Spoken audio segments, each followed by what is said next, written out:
Marcus, I think one of the overriding emotions from that game is disappointment. How did you feel after that? Yeah, like any game, obviously you want to turn up to win the games, but thought that we could have easily have took a point. I know the scoreline's 3-0, but at 1-0 we had a couple of chances, but at the end of the day we got the crowd into the game. That gave them the upper hand, and obviously they punished us, but at the end of the day, like I say, we're all frustrated in there. Obviously no one turns up to lose a game of football. We're all fighting for the shirt, and like I say, it's just disappointment all around really. In recent games, I think it's fair to say we've had a bit of control, whereas today I felt like we didn't have it as much. Do you put that down to Boston just being better on the ball than us, or is there more to it than that? Yeah, you've got to give credit to the team you're against. At the end of the day, Boston had a game plan, and it works better than ours at the end of the day, showing in the result.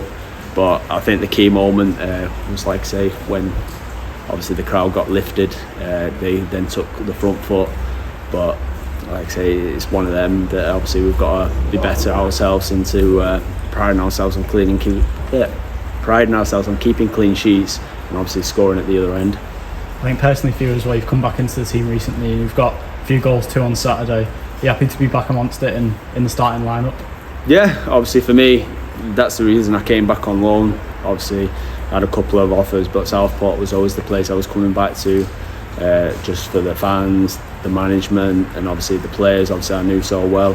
I just want to try and get back to the form that I was at. Like I said, I've been out for quite a long period of time where I've not played many games, so it's just trying to get that consistency back and trying to get myself back to them levels. The word for the travelling supporters, 21 of them today, but even if there was one, you still show appreciation to them. Everyone was over there at the end. Yeah, well, me personally, I went over, shook everyone's hand. Obviously, as a football fan myself, obviously you don't want to come to games and see your team get beat. Obviously they paid the hard-earned money, obviously travelled a hell of a distance, and like I said, we're grateful for them. And obviously a note for them is obviously just to keep on side. We're all fighting for the right things. Obviously there's a process that's going ahead.